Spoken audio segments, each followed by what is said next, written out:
Yo, what's going on, guys? It's Alex with Finance to Freedom. Welcome back on our third video, which is about the repo market. I hope everyone is having a fantastic weekend so far. And should we just dive in to the main screen? Let's do it. There is our guy opening the doors for the repo market right now to find out what is it about. So as you can see, I've got prepared everything, and if you have missed the last video, I'm going to explain it towards the end of this video. So the repo market or repurchase agreement, repo market, is where financial institutions use repurchase agreements to borrow or lend cash on a short-term basis, typically overnight, using government securities as collateral.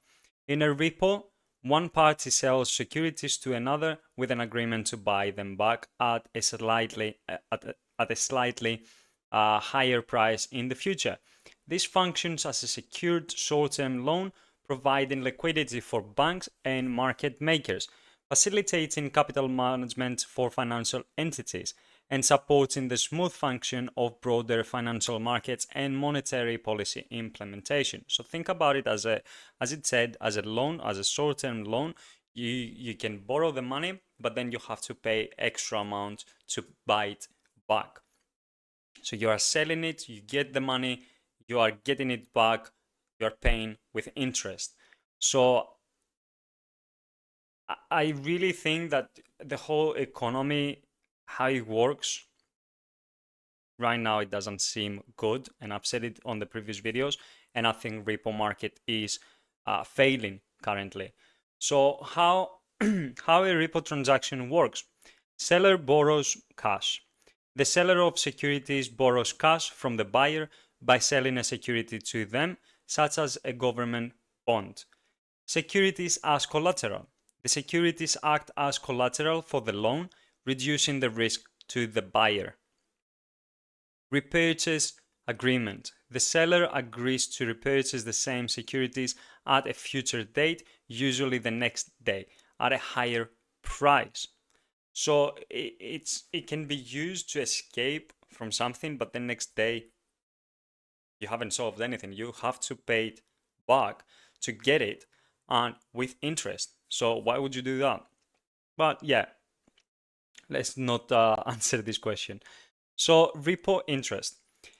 The difference between the initial sale price and the repurchase price is the implicit interest rate or repo interest earned by the buyer. Key participants, banks, use repos for managing liquid asset buffers, market making, and financing. Central banks conduct repo and reverse repo operations to implement monetary policy by managing reserve balances in the banking system and influencing interest rates. Corporate treasurers. You can see that banks never lose. They are the perfect business, right? They give you money, they charge you with interest. They never lose. You hold money in your bank, they can print more money. So, corporate treasurers utilize repos for short-term cash management. Money market funds and hedge funds also participate in the repo market as cash providers and takers. Functions of the repo market is secured borrowing or lending. Provide a secure method for cash-rich entities to lend cash and cash-poor entities to borrow cash against high-quality collateral. Liquidity management enables banks and other financial institutions to manage their short-term liquidity needs. Monetary policy implementation. Central banks use repos to influence short-term interest rates and manage the money supply.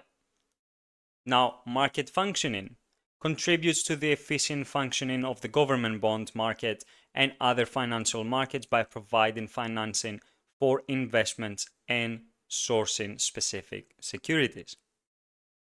I hope this explains everything so far about the repo market and what is it, what they are doing, the benefits and the negatives. And if you have missed now the last video about what is it economical recession, you haven't missed it.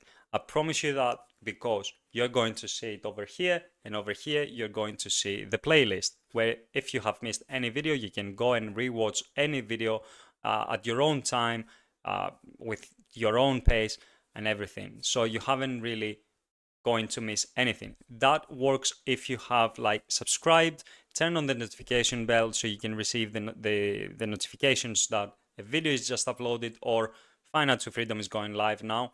So it's worth it, guys.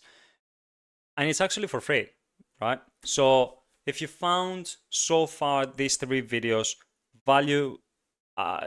as valuable, and if this is the first one that you are watching and you have missed the other 2, I suggest you see and hear the economical depression and the economical recession, and hit the like button to help us grow.